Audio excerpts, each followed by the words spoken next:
California is a major West Coast port city. Oakland is the largest city in the East Bay region of the San Francisco Bay Area. Oakland is only 15 minutes from San Francisco. Oakland has its own distinct history, diversity, culture, and social movements. There's the famous Jack London Square on the waterfront. Oakland Museum showcases California's history. There's Chinatown. Lake Merritt is a naturally occurring lake in the middle of downtown Oakland. Lake Merritt is the hub of activity for all things Oakland. First Fridays is a high-energy event for all to come out and enjoy. Music, food, art, and fun activities. For those that love to hike, bike, and explore nature, Oakland has 2 national regional parks, offering over 1,800 acres of redwood trees and over 40 miles of hiking trails, and not to mention the spectacular, breathtaking views of the bay. Nestled snugly in the hills, high above Oakland, sits Oakland Center for Spiritual Living. Oakland Center for Spiritual Living has been a part of the greater Oakland area since 1945. The actual sanctuary was built in 1963. Later in 1967, the Social Hall Educational Building was constructed after founder Lillian Harper received authority to teach and graduate students in courses and study classes in science of mind. The Sunday service brings the sanctuary alive, brimming with soul-stirring, joyous and uplifting music, which then sets the stage for the delivery of powerful, thought-provoking, faith-encouraging, and truly inspirational messages from the pulpit. After Sunday services, the social hall and courtyard becomes the heartbeat of the center, pulsating with laughter, social conversations, intense discussions, and children's giggles as they play. Here is what the members have to say about Oakland Center for Spiritual Living. Oh, we're home, and it feels like home to me. I had found my spiritual home. People say when they came, they're home. I felt that right away. Every time I come up that hill, I get glad because I'm going home. My spiritual home. Be a part of that wonderful community where I felt really at home the first time I went there. I immediately knew that I was home. It's a home. I feel I have a spiritual home and a community that cares. Peace and blessings, family. We are the Bakers. I want to share with you some of my most favorite memories. Number 1 would be getting married there. Number 2 would be that I grew up there. The 3rd would also be that my parents got married there, and my grandfather's memorial service was just amazing as well. Also, I want to add that watching my husband grow as the director of youth and family has been very special, and raising our children in the church as well. Hi, everyone. I'm Lara. I'm Maureen. And we're going to tell you about our 7 favorite things about OCSL. So the first one is friends. And then the second one is women's group. Music. And then classes, volunteering at the center. And community activities. Also, too, the practitioners. I mean, for especially during the COVID-19 shelter in place, you guys called me several times, and you called me at the exact moment where I needed to hear someone and to have a prayer, and I just can't thank you enough. Our ministries are alive with a buzz of fun and joyous activities, offering something for everyone. The vision of the Oakland Center for Spiritual Living is to joyfully reveal the love of oneness of God. We are a welcoming and inclusive community dedicated to individual transformation and collective growth. Our purpose is to love, inspire, and serve our community and the world through education, music, prayer, and play. We invite you to come pray and play with us here at the Oakland Center for Spiritual Living.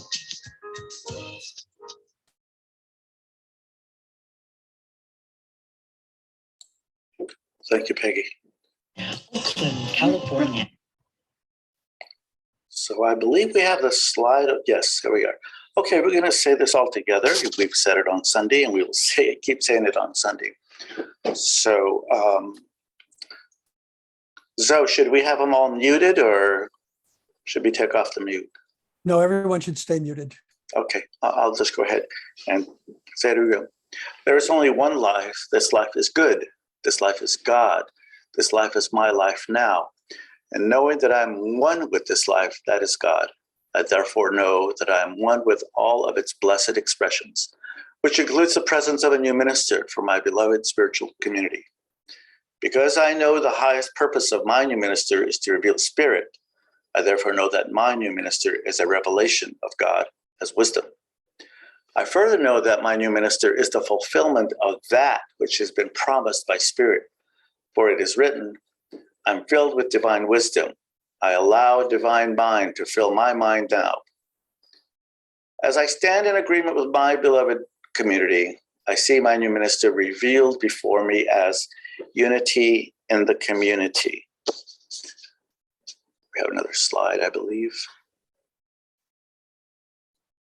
I now intend to experience my new minister in full cooperation and agreement with my community, knowing this truth about myself. For I'm inspiring unity in diversity, embracing and nourishing our community. I am awakening the wisdom within. I am healing and expanding our community with the power of love. I am engaging the community in building a world that works for everyone. I am deepening family consciousness.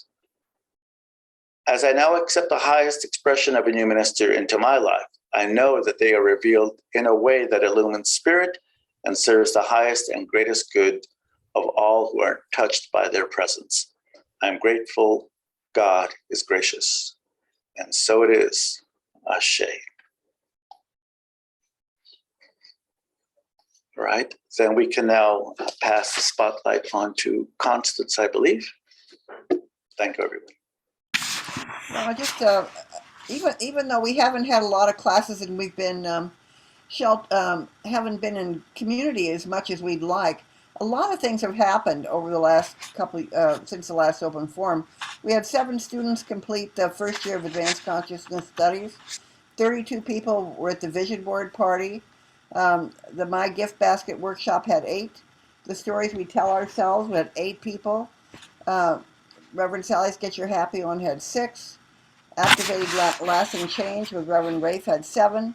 And Rumble to Renewal had 4, which was all I wanted, to be perfectly honest. So, and then we also had 2 book studies cast with 20 people, and Dive Deep into Abundance, 10 people. And we've also had ongoing study groups for quite a long time. The Journey for Spiritual Living, which meets at noon and has been going for over a year. And the Tuesdays and Thursdays discussion groups, which have been going, I think, almost that long as well. So, and we also have a lot planned. We're going to do an honoring of class graduates. We're still planning that. We have a whole series of workshops set up over the summer, and I really encourage people to attend them, because not only are they wonderful, but it's a way of creating an energy around being back in community again. And so I just want to encourage people to do that. We're also going to be, in the fall, we're going to be offering principles and practices for the material cost only. Reverend Catherine Sachs has agreed to teach it for no cost. So it'll be $50, and that'll be the cost of the certificate and the materials. So that's, I think, a real opportunity for people to either, because Principles and Practices is a foundations class, so it's a good way of remembering and getting back into it, or if you've never taken a foundations, of doing that. So Was it? Oh yeah. Okay. Sorry. And now it's Jackie. Oh, yeah. No, now it's Jackie. Jackie O, our wonderful youth and family leader. Am I on? You're on. Okay. Okay. It's dark in here. Trying to keep cool. Keep the sweat out of my mouth. Hi, people. Hi, everybody. This quarter, our big topic was teen camp, which is coming together for the first time in a very, very, very long time, I guess 2 or 3 years, on the grounds that we have recently acquired in Vernovia, Oregon. Each center across the planet gets a chance to attend and to support their teams on this leg of their journey. It can be very expensive, and we're very grateful that we have the opportunity to tap into the Anderson Education Fund, something that Reverend Jeff left specifically for the teens and the adulting population at OCSL. So we financially assisted 5 of the 9 that are attending. And in addition, Reverend Gil Olmsted, the new senior minister from Rio Grande Center for Spiritual Living in Albuquerque, New Mexico, had graciously volunteered to be our teen advisor. So we're all registered and ready to go on July 6th. I think everybody's traveling in the same plane. So we have 9 plus Reverend Gil, that's 10. It's important to know that the appropriation of scholarship funds depends on attendance, participation within the ministry, and an understanding of principles and an agreement to support the Anderson Fund by showcasing artwork in a gallery setting, which will occur probably once a year. That's sustaining the lucrativeness of the bag to allow us to continue to support our youth in camp and other educational endeavors and other project necessities. This campaign, this art campaign, replaces the traditional crab feed and the spaghetti dinners and the bake sale. And the good thing is all craft and art supplies are provided. Now, that's that. So on to our class facilitation. We continue to be open every Sunday for any children that show up. The busy bees in particular, that's usually our most attended. And in this ministry, Diane focuses on the wonder of seeds, how each one of us is like a seed and how we use the creative process, seed, soil, plant in our lives.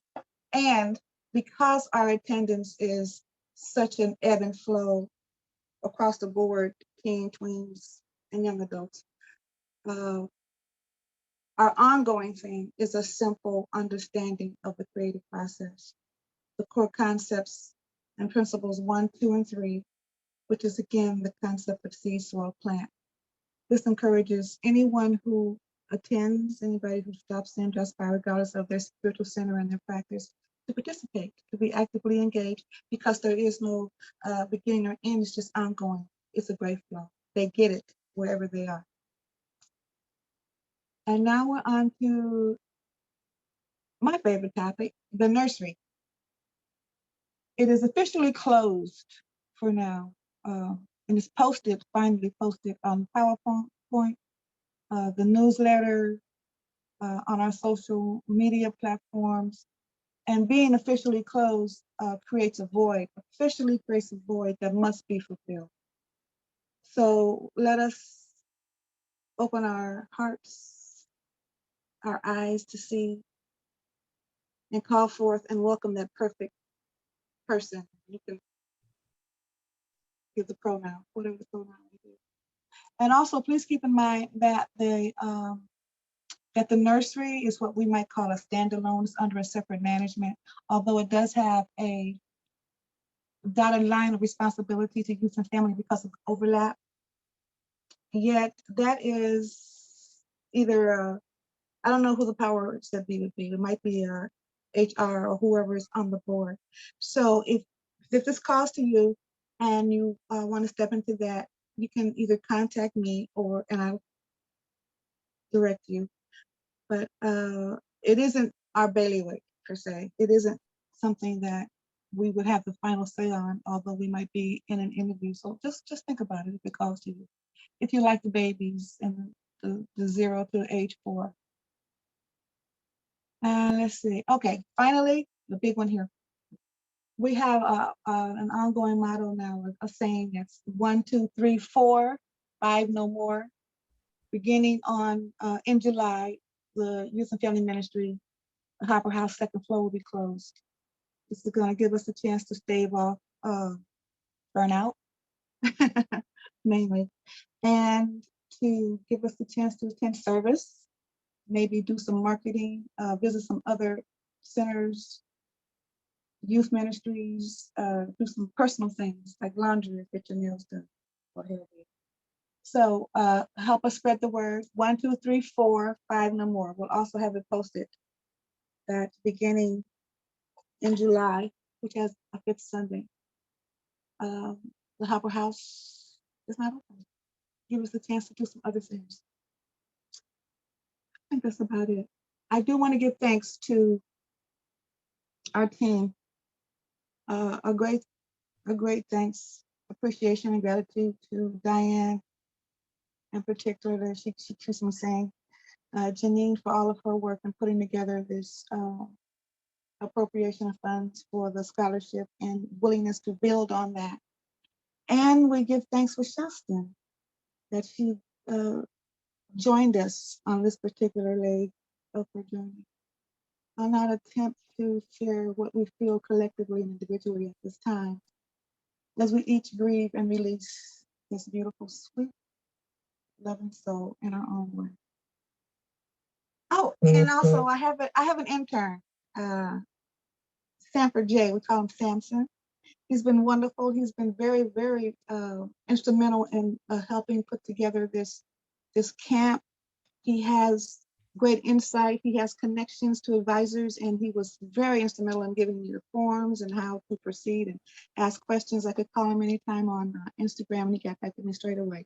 So he's our young adult who's also spearheading our adulting ministry, young adulting ministry between 16 and 24, visioning, doing an inner intention statement, purpose statement. So thank you, Sanford J.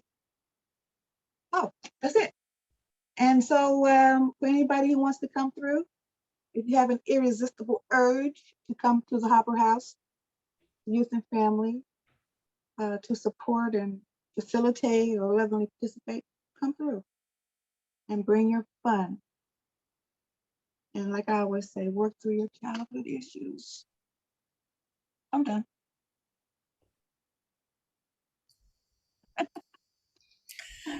Thank you so much, Jackie.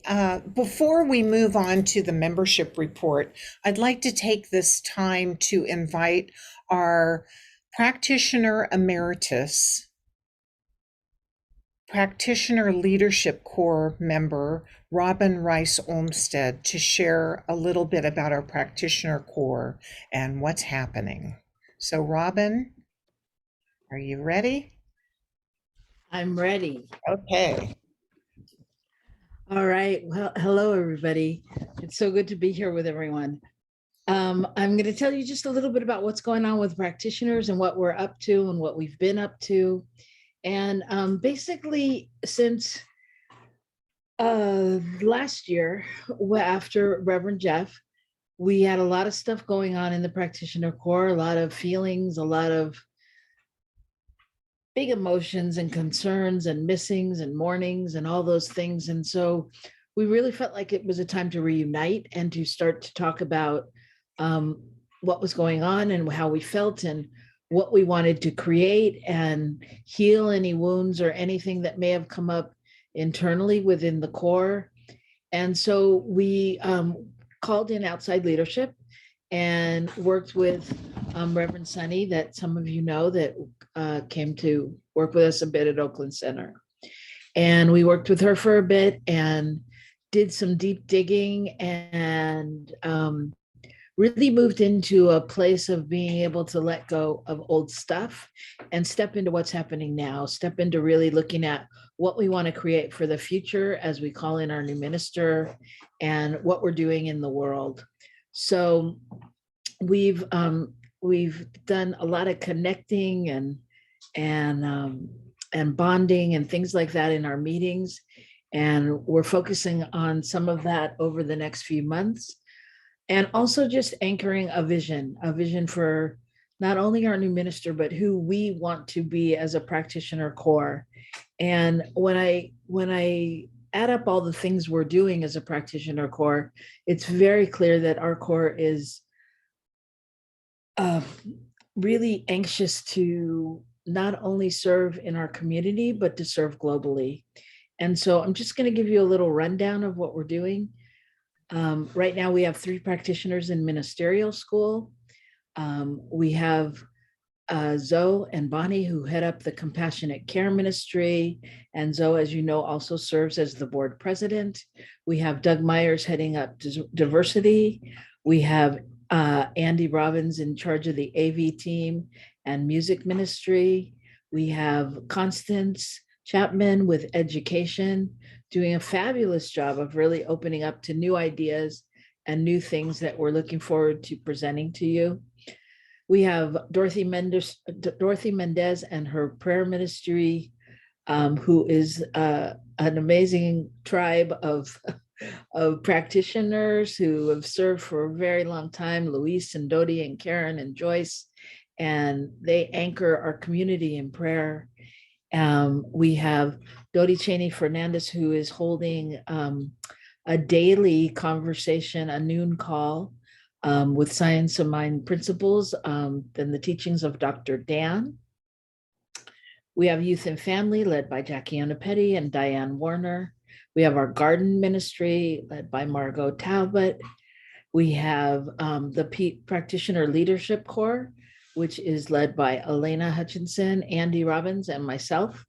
And we have a couple of outreach practitioners. We have Dylan McClintock, who's out there in the world, just traveling the world and being an ambassador for our teachings in Science of Mind and all of that. And Bonnie Morgan Gonzalez, who is based in Ireland, but has right now been living in Mexico City. And she also has a teaching chapter that meets monthly. And actually, there's a few people on it from Oakland Center, and then some other people from Heart and Soul and different centers. And then many practitioners speak in the community and various like-minded centers like Unity, Home of Truth, Agape, and other centers for spiritual living. Christopher Brown, Lucian, Teresa, Gardner, myself, go out and speak or do pulpit or do different things. And then there's Carmen, who's offered book studies to the community, and various practitioners that are presenting, like Constance presented her art workshop and different classes.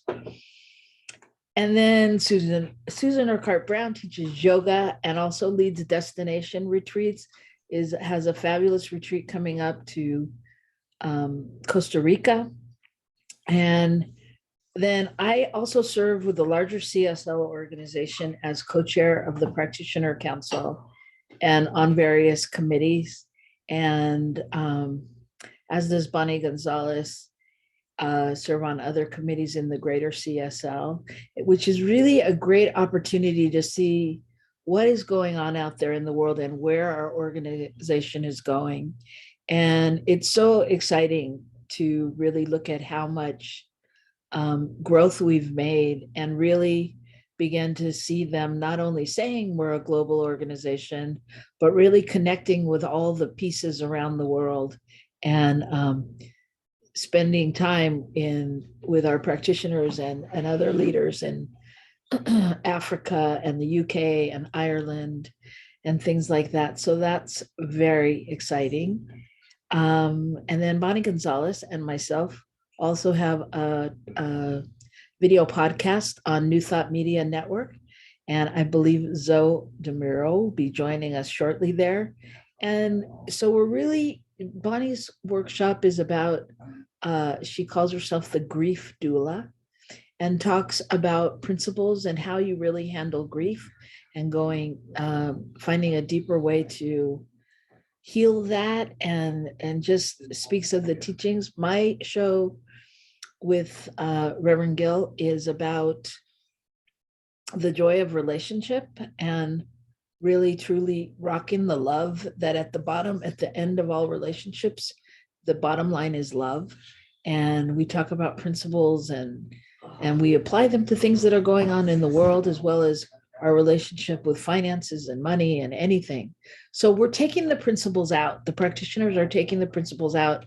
And these shows broadcast globally. It's very exciting to talk to people in like Geneva, Switzerland, and Ireland and Canada. And it's very exciting. It's very exciting. So there's so much more that our practitioners are connected to and practicing and just really anchoring themselves in principle in all areas of their life. And those are the big things. We always are doing prayer. We love to pray. We're constantly holding prayer and having sessions with people.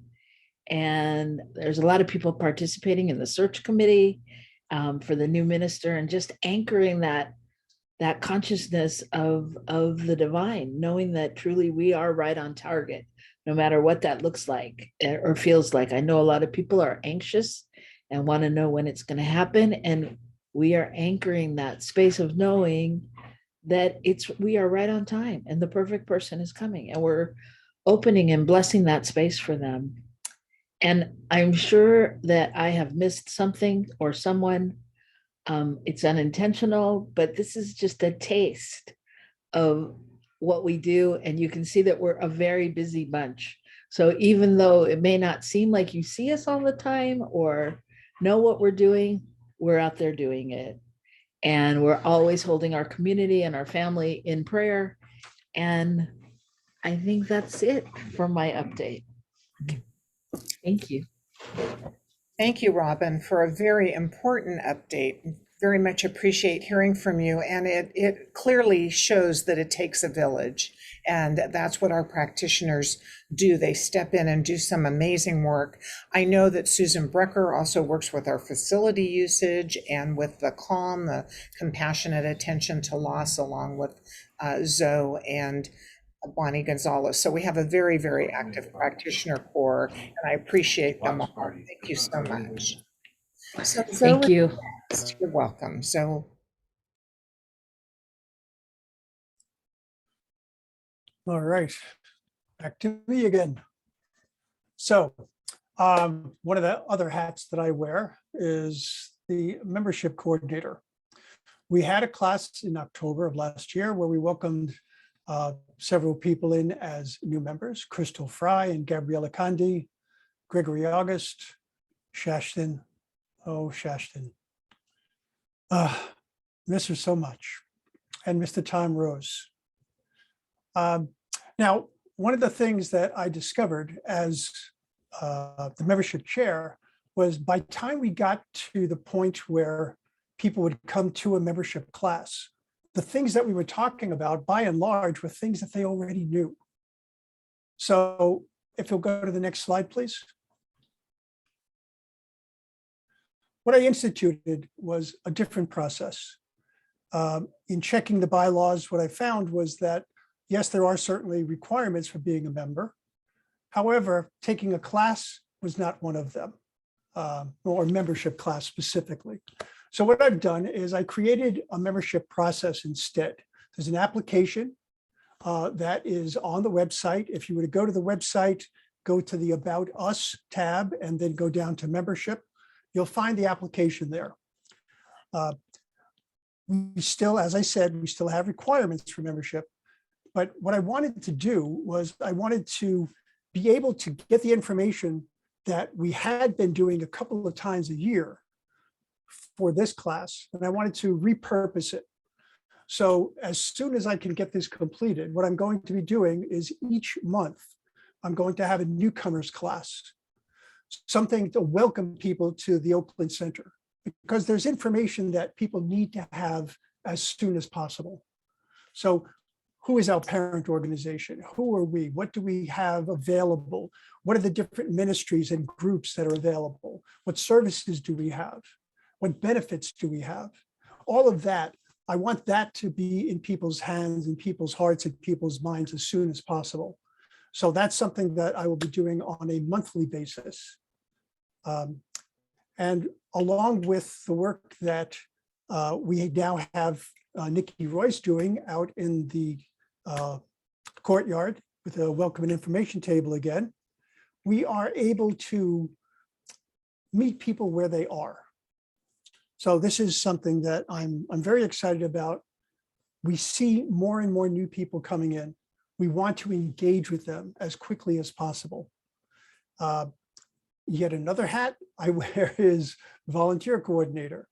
And one of the things that you've probably heard us asking about is the idea of a newcomer angel. We want people to step up, notice who's coming in that's new, and get to them, be able to explain to them what's going on, give them the comfort and the inclusivity that we speak about so highly. So that's all I have on membership. Thank you. So Jerry, do you want me to speak to this? Absolutely. Okay. So we've been really working on marketing because, you know, we are no longer an organization that is defined by the brick and board,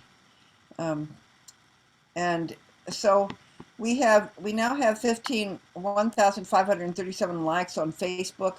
Thanks very much to Sabrina Bolas and Sage Artis, who have been posting regularly there. We have 227 subscribers to our YouTube channel. We have 155 followers on Instagram. Oh, sorry, I just realized it. So that, okay, so in Instagram we have two Instagram accounts. One is the Oakland CSL, and that's 154 followers. And then the Harper House OCSL Youth Family Ministry that Jackie manages has got 50 followers. John Roselle has been posting to the Oakland CSL one. We've also been doing a lot with Google Business. I took a class earlier this year about Google and how to get better with Google. And so we're posting our events every week to the Google Business page. So the Sunday service, the Wednesday service, and the upcoming workshops. And it's getting us a lot of traffic, a lot of people. So our photos that we're putting are being viewed 154% more than similar businesses on the web. So we are getting, and I've just made a change on YouTube. And so now the promotional video is pinned to the top, and so that's the first thing that people who are subscribers will see. If people come to our channel and they're not a subscriber, in a minute I'll show you the video that they see, and then it asks them to subscribe. So what's on the next slide, Peggy? We'll both be surprised. Okay. And so Reverend Jerry has a lot of great ideas on how to enhance people getting, so Paul will talk a little bit more about upgrading the entrance sign. Reverend Jerry wants to send mailers to the neighborhood, posters and flyers, a banner out front that just says we're open, so people actually know it. And then I've been working on the website for over a year. So Peggy can have the next slide. So as a necessity during the pandemic, the current website homepage particularly became a bulletin board for villagers. So it was a place that people could go to find out, how do we get on Sunday service? How do we get on Wednesday service? Who's speaking? that kind of thing. And yet what the website really is, the better use of it is to welcome new people and to help villagers become more connected and more involved. So I've been working on this redesigned website for over a year. I worked on it with Jeff, and I've worked on it with Jerry. So now I'm going to, you can get a drum roll, please, give yourself one, and I'm going to show you a preview of what this new website looks like. And with any spare time, I might actually get it functional pretty soon. So this is what it looks like. So the very first thing is if someone's new here, they can go right here and this takes them to another page that gives them a number of options about how to get started. Then we've got all these little, these nice things, so people interested in youth and family, how to plan a visit, and that's where regular people who are still going, how do I get on YouTube? How do I get here? That's where they would click that. Then there's About Us, Next Steps, which is if you're in the village and you want to get more involved, what are the next steps? We're going to actually have, the prayer is going to be front and center so that people will go to this page and they can actually fill out a prayer form. It will go to Dorothy Mendez or someone she just designates into their email, which is, and then we'll have classes, a button for abundance of giving and events. So that's what the home page looks like. Do you want me to show you what happens if you hit this button? Sure. Okay. I know, Jerry, I have to change your picture, but so it starts out with the village news. Reverend Jeff was really big about going from the least engagement to the most engagement. So the village news is something people can sign up for, and they don't have to really show their face. But we've got the Wednesday evening service, the Sunday service, and then youth and family ministry. And then also we've got, so they can sign up for the village news on how they can contact us.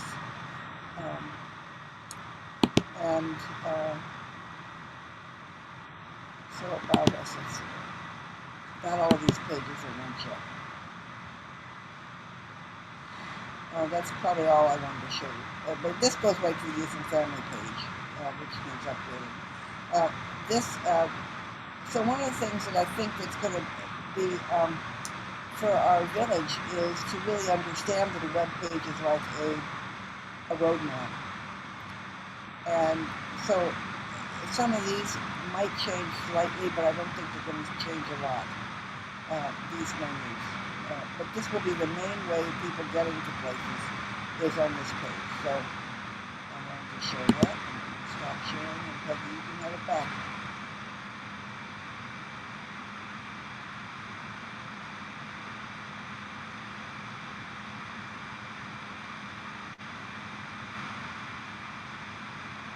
And so this is the other thing that's really big is that we need to be reaching out a lot more with video.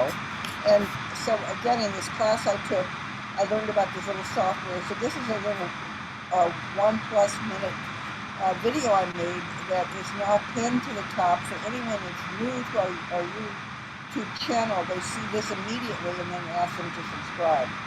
And I've now got it on Facebook, and I've boosted it on Facebook to see what kind of response we get. So Peggy, you want to let people see this one? If you're looking for a place where prayer works, really works, where you're in spiritual community with others who see you for who you are, where kids are nurtured and taught practical principles and tools for healthy living, then please keep watching.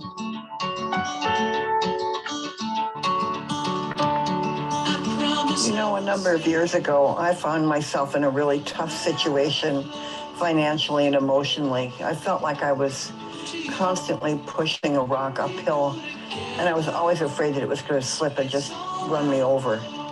I didn't even know how to pray. I didn't have much faith, and all I knew was to cry out for help, but it never felt like I was heard. And now my life is a prayer.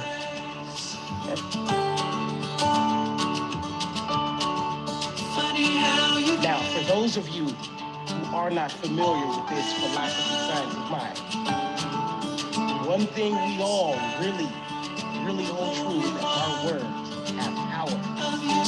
What do you represent? What do you bring? What is your struggle? We all have a struggle in here. We all have a life. Let me tell all of you right now, I am looking at you. I'm feeling your energy. If you've been hiding, you can't. I see how awesome you are. Stop pretending you're not. We invite you to come pray and play with us here.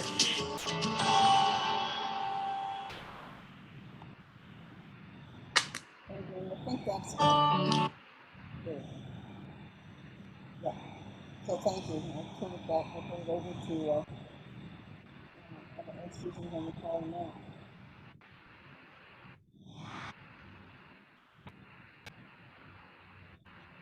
What I do know is that the bookings comply with current COVID policies, and Susan is still doing that. And so when she can, we tend to get people calling and asking, and when we can't, well, then she has to turn them away. So that's been what's been going on there.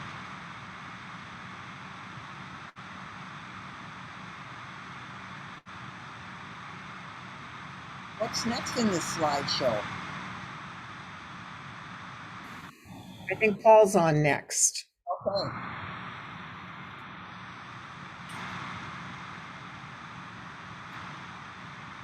He's probably watching the game. Paul. I'm here. I'm waiting to be spotlighted. Thank you.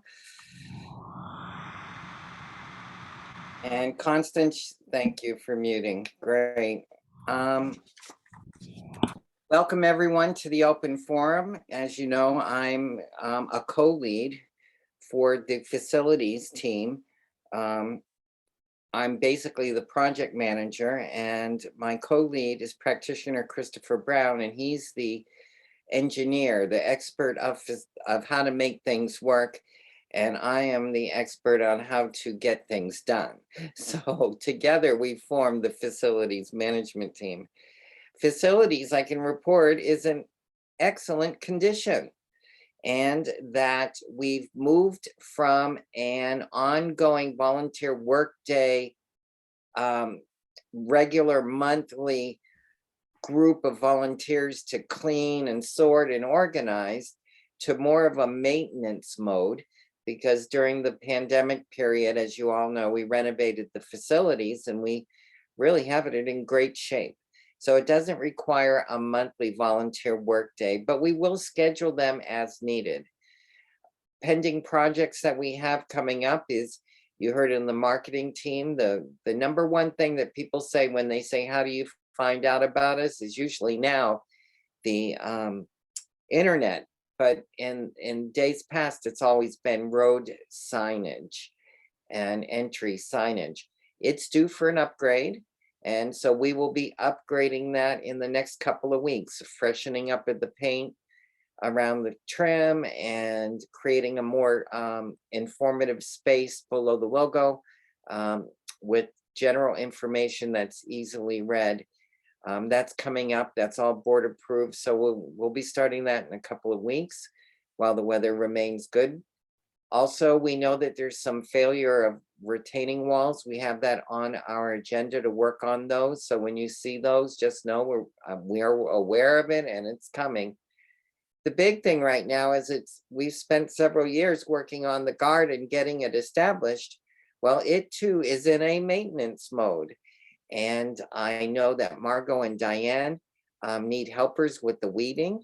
And if you're inclined to dig in the dirt a little bit, I find that very soothing. Please contact Margot or Diane, and they'll tell you the schedule when they're here. We're also probably going to do a volunteer work day, soliciting volunteers just for garden weeding. So be aware that that will be coming as a service and social event very soon in the future. That's pretty much all I have to update on, everybody. And I look forward to your questions during the Q&A.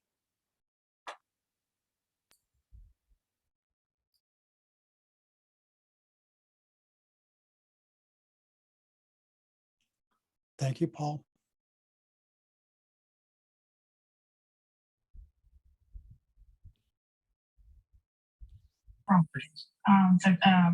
February 1st, 2012. See how normal that sounds? Need to mute someone, and we're looking for Debbie Morris to give us our finance report. Debbie?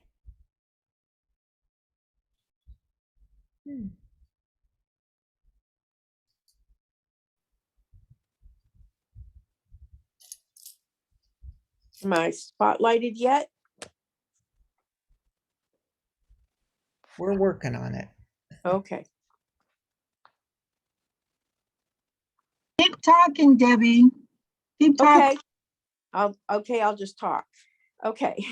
So for the finance report for this open forum, we have showed our 5-month cash flow from January to May. Our regular income right now is 100,016,365, and our regular expenses are 128,929, leaving us with a net loss of 12,564, which of course then I'm hoping in the next 6 months we will be able to bring up to have a positive cash flow at the end of the year. So I want you all to keep that in mind, and also pray for that to happen.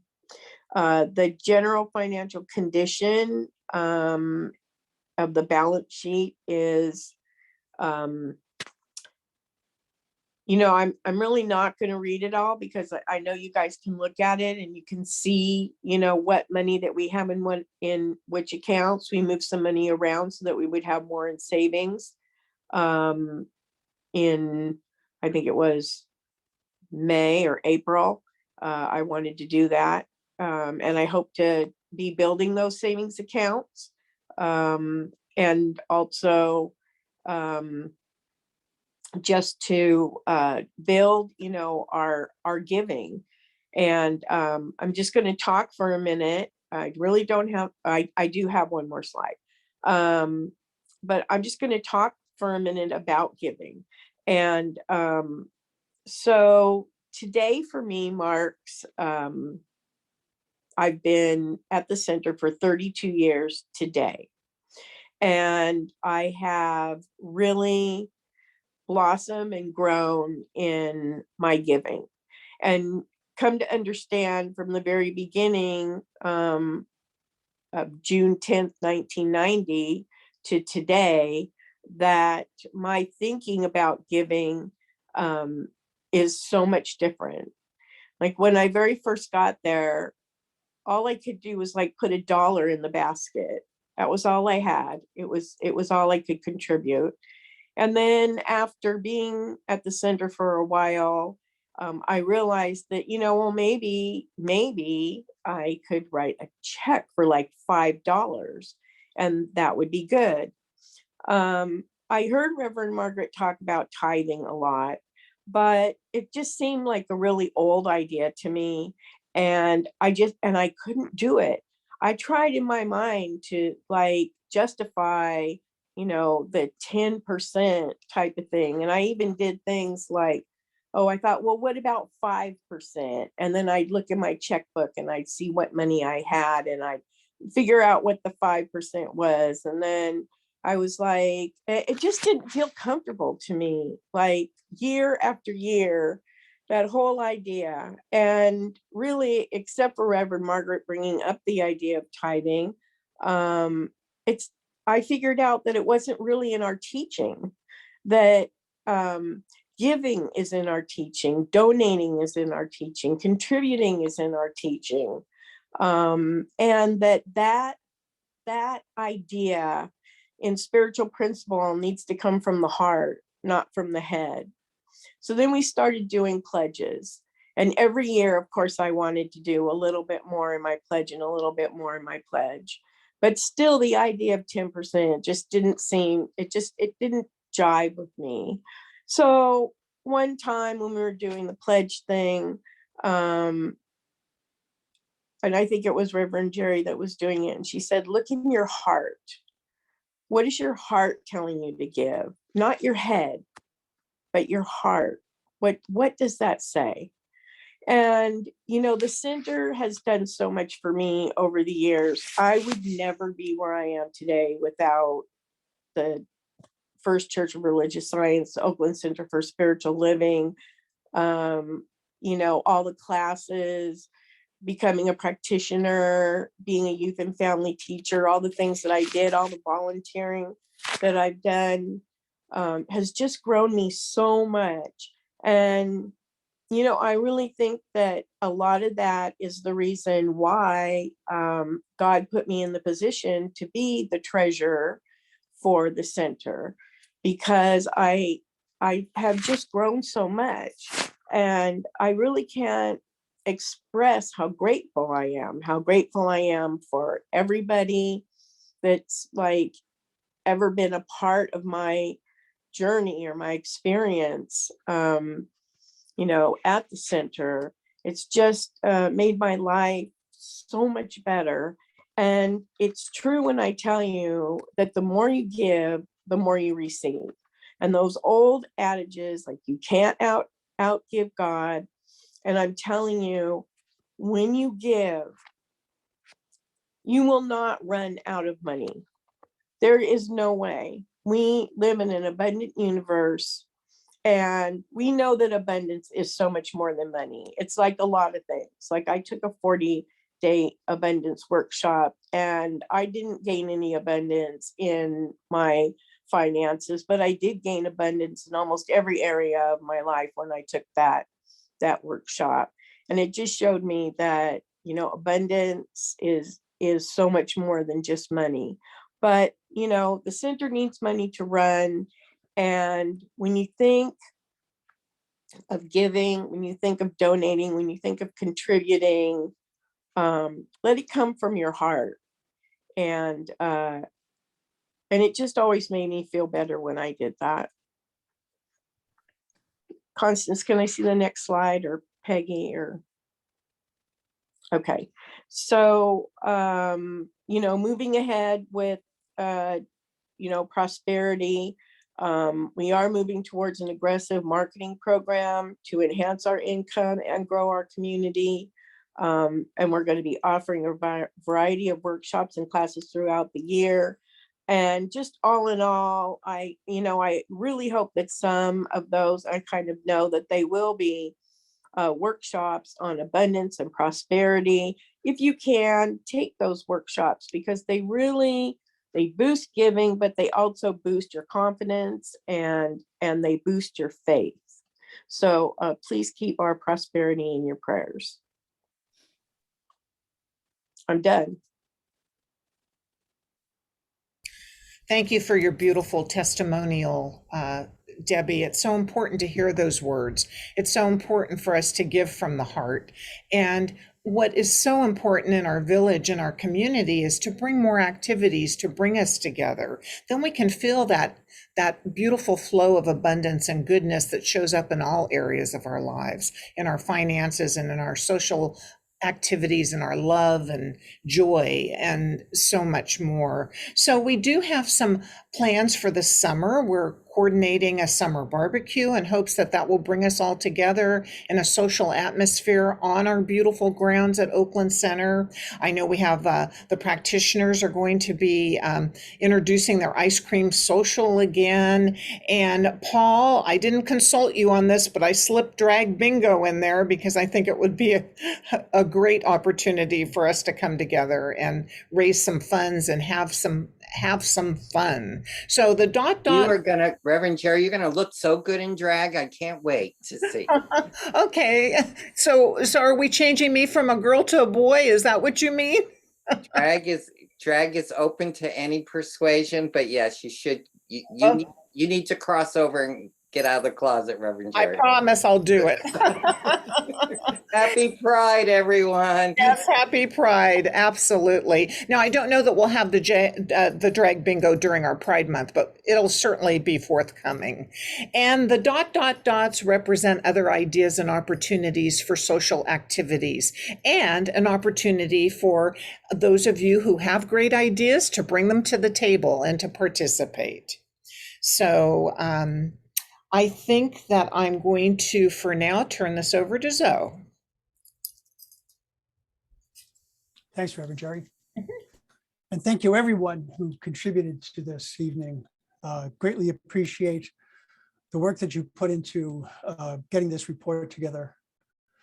Are there any questions, folks? This is your opportunity to ask. So I would say at this point, let's go into gallery view. Turn on your cameras if you wish to. Raise your hand, either literally raise your hand or use the reaction button to raise your hand.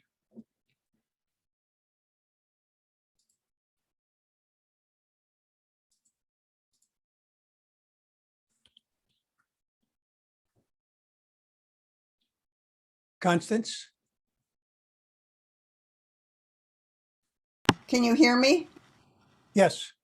Okay. I had two questions. One was, Anthony, I don't know if I heard you correctly or not, but can Reverend Julie not send on an application if the person meets our requirements? Say it again? Would she not send will she send every application that meets our requirements? That's what she would be looking for, yeah. And she also has to see, she told us, if it feels like a good fit for you guys. So it's not going to be every application, because she told us she will weed some out. We don't know which ones they will be. We're just going on what she's going to send us. That was my question, is what criteria is she going to use to weed people out? Because what might seem right for her might be perfect for us. I don't know. We could go back and ask her. I think it's a good idea. I mean, I can certainly see if they're not ordained, that would make a perfect thing, because they have to be ordained by our bylaws. Yeah, we can go back and ask her that. And then the other question I had was, who actually manages the nursery? If it's not, Jackie said it's not youth and family, but who does manage it?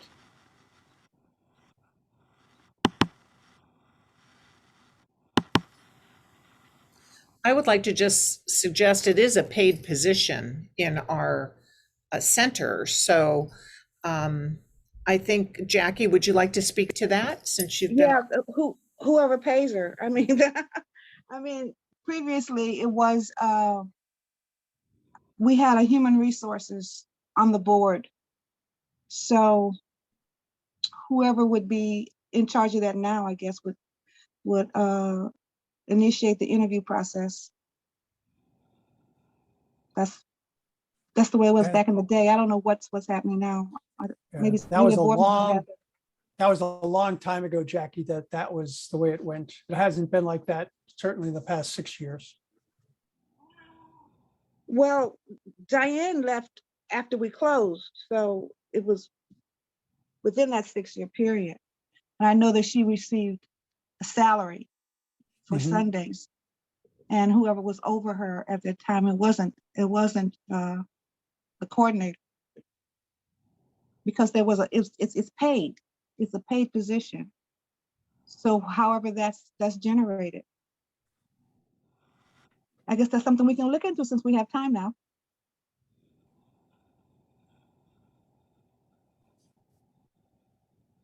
Yeah. So can I just make a comment? I think the question is getting muddied here a little bit. I think what was interpreted in Constance, let me know if I'm correct in this assumption. What I thought I heard was that the nursery was managed by another entity other than OCSL. And I think what Jackie is saying is youth and family coordinator didn't necessarily manage the nursery person, but I think OCSL still manages the nursery and pays whoever is hired for the paid position. Am I understanding the confusion? No, I was not thinking that someone outside the center did it. I wanted to know who in the center was responsible for the. Oh, okay. Well, I guess we'll find out. It looks like no one knows the answer to that, so that's something the board can look at. Mm-hmm. Yeah. Absolutely. We have time now. Hello. Thank you. Okay, I believe Deborah had her hand up. Yes, I did, and thank you. I am looking at our turnout for this forum, and I'm concerned because it's very, the information is definitely needed, and it needs to be out there. And I am looking at who is really on and in the forum. And I am looking at most of our congregants, other than people who actually work, are not here. And so I'm just wondering, is there a way that we can get this information out to a wider population of our congregation? And I also know that many of us are looking at the game. By the way, no, I'm not going to go there. But anyway, in addition to that, how do we get this valuable information to more in the hands of more of our congregation? Just a question. Well, I think it's an excellent question, and I would like to ask you for any ideas that you might have. Well, number one, there is a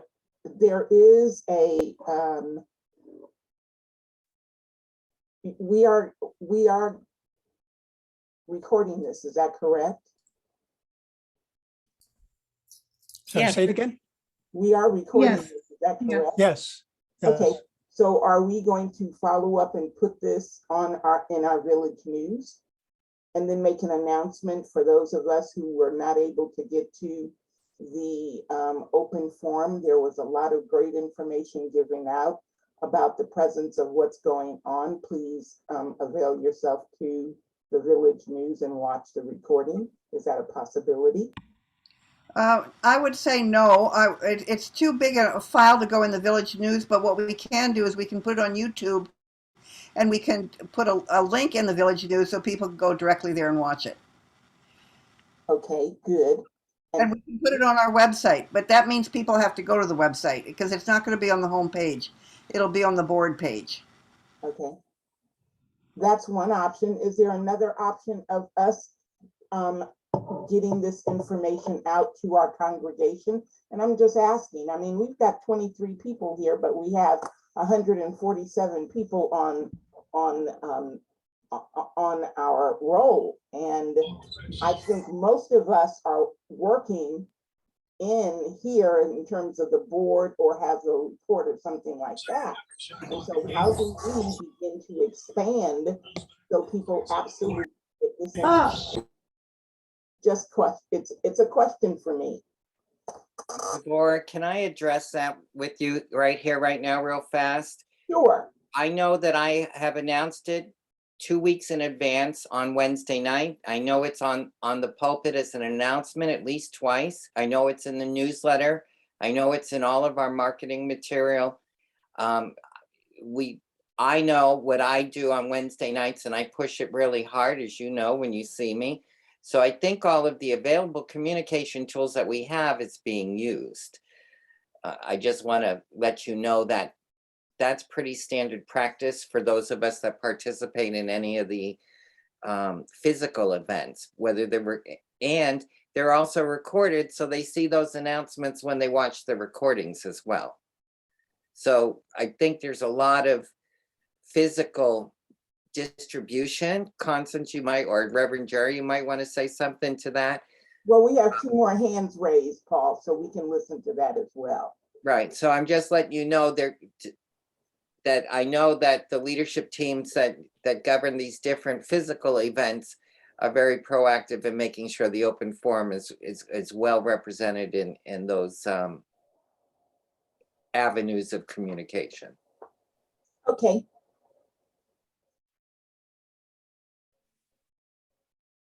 Are you complete? I am. Thank you. And Deborah, are you complete? For now, correct. Yes. Thank you. Robin?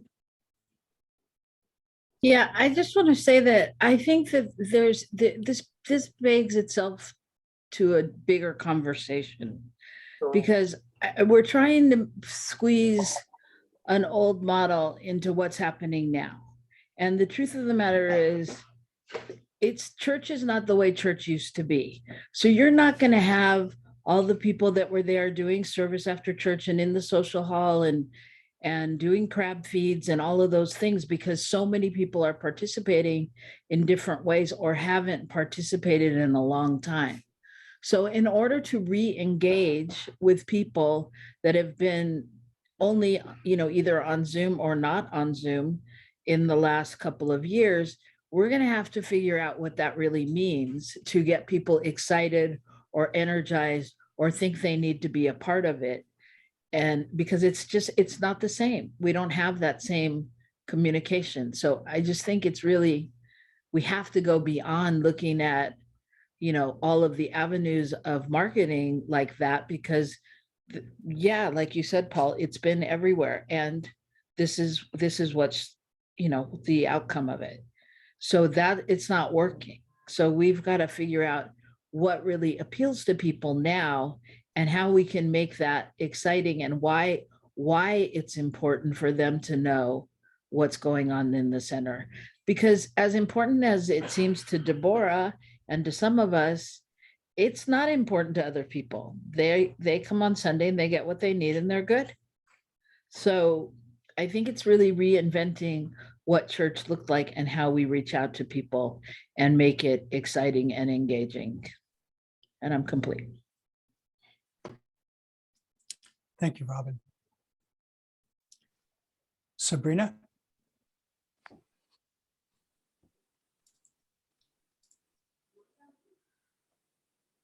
Got to unmute myself. Okay, that helps.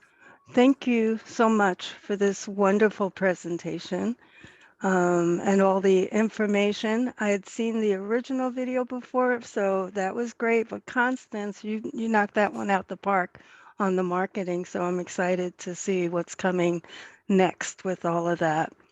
I do have a question. One thing I did not hear about is one of my biggest barriers for returning to OCSL, which is I no longer drive, and OCSL is way up on a hill that I just can't get to. And I know that this has been a discussion in the past, and I'm wondering, has there been any thought to some kind of shuttle in the future, if not now, but just in the future, so that other people can get to OCSL who have not had the wonderful experience that I've had. And yeah, that was it. Thanks. So I can speak to that a little bit. Please. I've been looking for the right person, because to take on the transit authority, I've called them and I've talked to them, and they said they won't send a bus up the hill because there's no sidewalk. And I also think it has a lot to do, but they do send a bus, and they don't send any buses to the bottom of the hill on the weekends. So, the closest you can get a bus is at Broadway Terrace and Broadway, which is a big hike. So it really is going to take the right person who's willing and has the political savvy to take on the transit authority and to get some changes. And that person, I've tried to get Larry Williams, but he refuses. He would be able to do it, but he's already got his thing filled. So I don't know who that right person is, but we need to keep our minds and hearts open to that person, because that's what it's going to take. It's going to take some lobbying to get that set up. Well, that's a committee I would love to be on once it happens. So thank you, Constance. Okay. Thank you, Constance. Paul?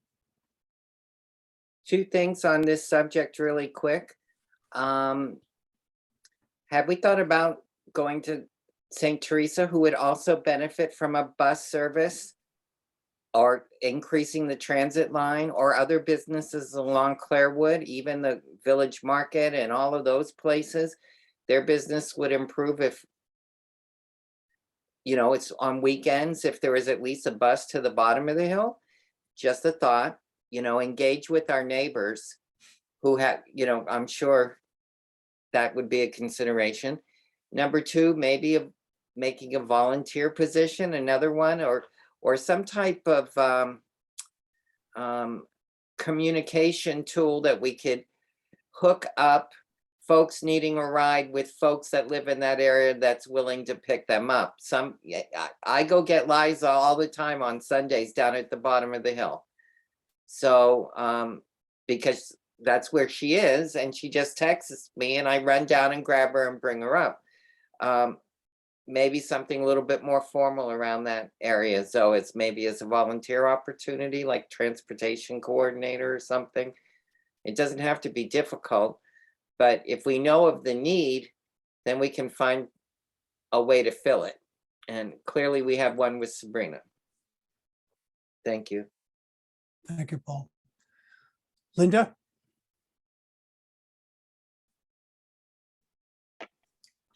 Yeah, I just want to dovetail with Paul. If Sabrina, we want you at church. So in the past, all Larry and I need is a call, and we picked up, you know, numerous people and brought them up the hill on our way. So I think if we could have even just a sign up, or, you know, some avenue for people who need rides to hook up with our community, and people can just pick them up and take them. I think that would help in the meantime while we're waiting for a bus. I'm complete. Thank you, Linda. Reverend Jerry? Well, I just wanted to say that when we step into this greater abundance that we know is out there for our community and for Oakland Center, because it truly is there, I've had a vision, and I think all of these ideas are excellent. I think the ride share is an excellent, if we could get that program going where people could sign up who are available to pick others up.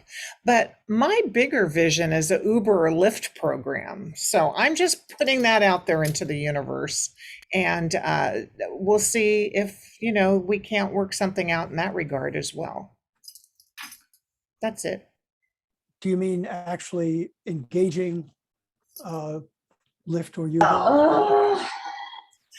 Yes, I do, because there are other organizations who do that, who will, when I take my car into the shop, they Uber or Lyft me to my home or my work. So it just seems to me like there might be something there for us to consider. Robin, you want to weigh in? I just want to add to that. We received promotion from a church that was starting up that was giving out Uber rides and movie tickets. And the promotion was all over Facebook, all over Instagram, all of that. So if you wanted to go to church, they guaranteed you an Uber ride and movie tickets. So I'm just saying. All right. This is a topic that has been kicking around for years. So it's going to take a concerted effort to really make a difference to make this happen. So I would encourage anyone who's interested in this topic, get in touch with me. All right, let's put together a group of people to work on this. This is not a solo project by any means. It's going to take a concerted effort. It's going to take lots of ideas, but let's do this. Let's get together and let's figure something out. Good enough. Tricia?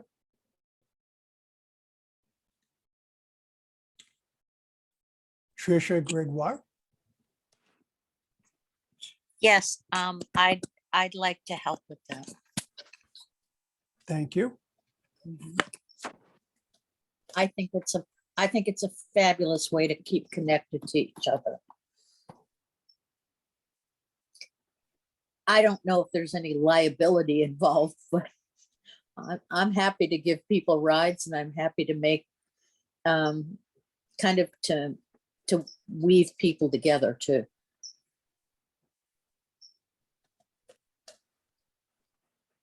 Hey, Sam, you're my liability guy. So give some thought to that, would you? You're talking to me? Yeah, of course, man. Of course.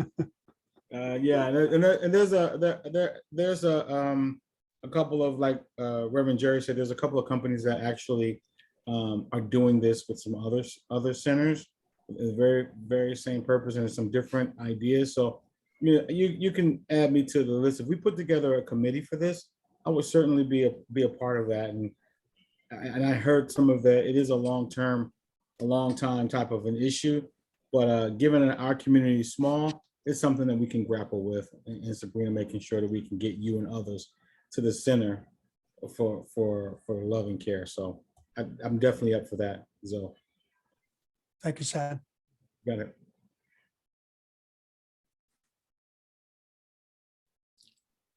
Paul?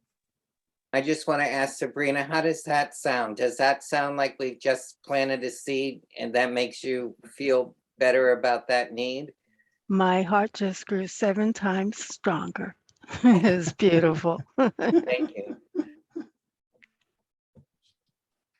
And I think so. Sabrina said you wanted to be on the planning list too. Absolutely. Yeah, you've got a committee growing right here on the spot. Thanks, Sabrina. Thank you.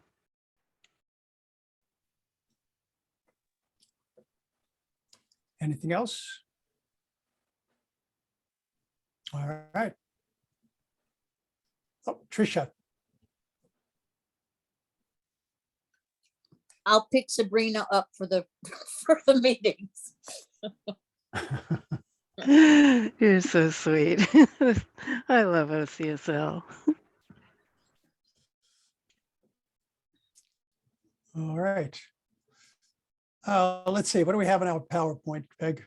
Okay. One moment. Mm-hmm. All right, I think we've done that.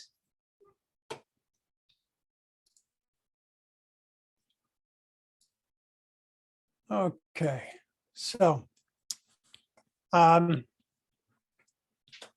wanted to thank everyone on behalf of the board, but especially the tech wizardry of the AV team.